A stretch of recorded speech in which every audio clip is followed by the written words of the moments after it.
Rajasthan high court stenographer legal Hindi dictation गति 80 शब्द प्रति मिनट।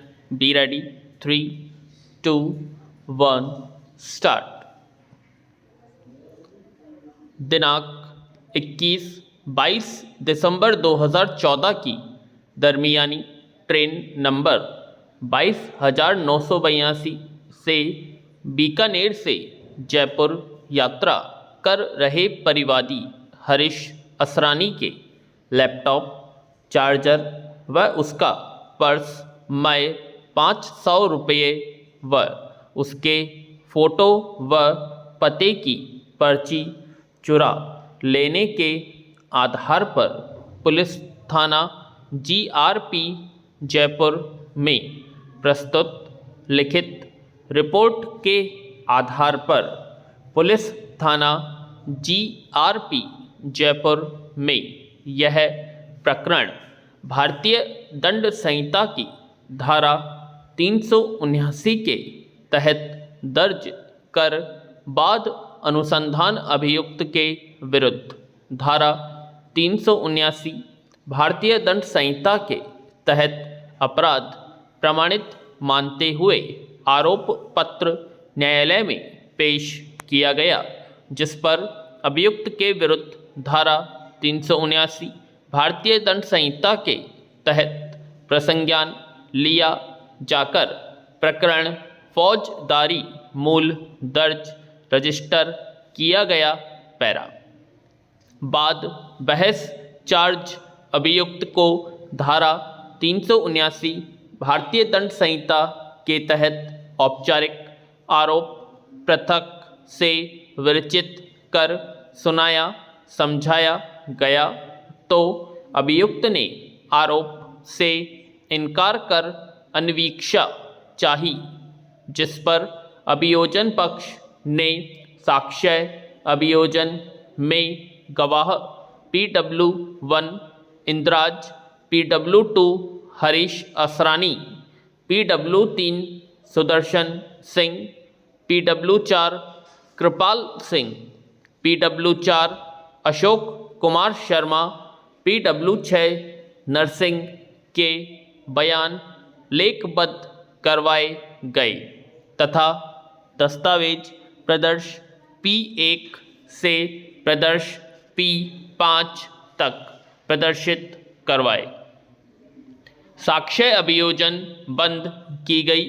अभियुक्त के बयान मुलजिम लिए गए, जिसमें उसने समस्त अभियोजन साक्ष्य को गलत होना बताया तथा बचाव साक्ष्य पेश करना चाहा, किंतु पर्याप्त अवसर दिए जाने के पश्चात भी साक्ष्य प्रतिरक्षा पेश नहीं करने पर साक्ष्य प्रतिरक्षा बंद की गई। पैरा बहस अंतिम सुनी गई। बहस के दौरान विद्वान अभियोजन अधिकारी ने तर्क दिया कि इस घटना के संबंध में गवाह PW2 हरीश असरानी ने कथन किए हैं। अभियुक्त की गिरफ्तारी और जब्ती के संबंध में गवाह PW1 इंद्राज, PW5 आलोक कुमार शर्मा ने कथन किए हैं और अनुसंधान के संबंध में गवाह PW3 सुदर्शन सिंह, PW4 कृपाल सिंह व PW6 नरसिंह ने ठोस साक्ष्य दी है। अभियुक्त अपने कब्जे से की गई जब्ती के बारे में और मौके पर उपस्थिति के संबंध में कोई युक्तियुक्त स्पष्टीकरण देने में विफल रहा है, अतः अभियुक्त को दोष सिद्ध किया जावे। पैरा इसके विपरीत विद्वान अधिवक्ता अभियुक्त ने ये तर्क दिए कि अभियुक्त से की गई जब्ती संदिग्ध है। अभियुक्त मौके पर यात्रा करने के लिए गया था। मौके पर उपस्थित होना किसी अपराध में संलिप्त होना नहीं होता है। अभियुक्त के विरुद्ध कोई उपधारणा ही आकृष्ट नहीं होती है। अतः अभियुक्त को दोषमुक्त किया जावे। पत्रावली का अवलोकन किया गया।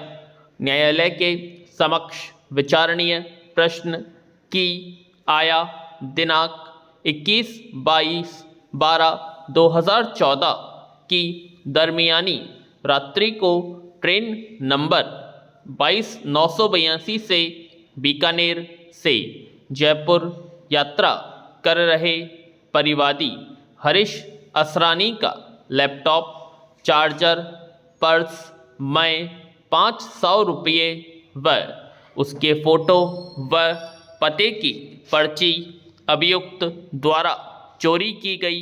पैरा हस्तगत प्रकरण में चोरी के संबंध में आई साक्ष्य से पहले विधिक स्थिति का अवलोकन करें तो धारा 378 भारतीय दंड संहिता में चोरी की परिभाषा इस प्रकार दी गई है। जो कोई बेईमानी से किसी व्यक्ति के कब्जे में से कोई चल संपत्ति उस व्यक्ति की सम्मति के बिना हटाने के आशय से ले जाता है तो वह चोरी करता है।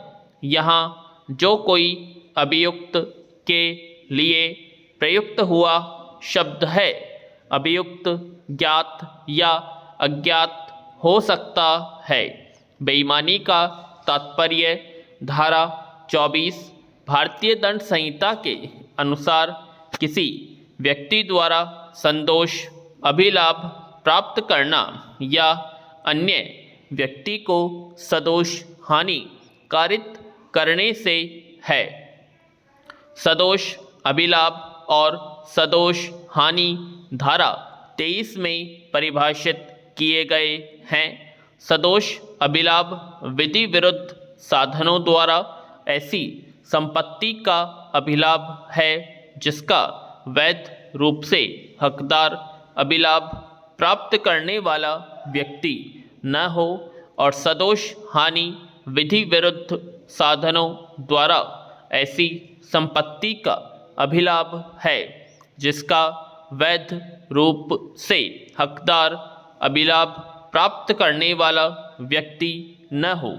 इसी प्रकार चोरी के आवश्यक तत्वों के रूप में किसी संपत्ति का चल संपत्ति होना आवश्यक है, और ऐसी चल संपत्ति में जमीन से जुड़े हुए पेड़ पौधे, मकान आदि भी आते हैं।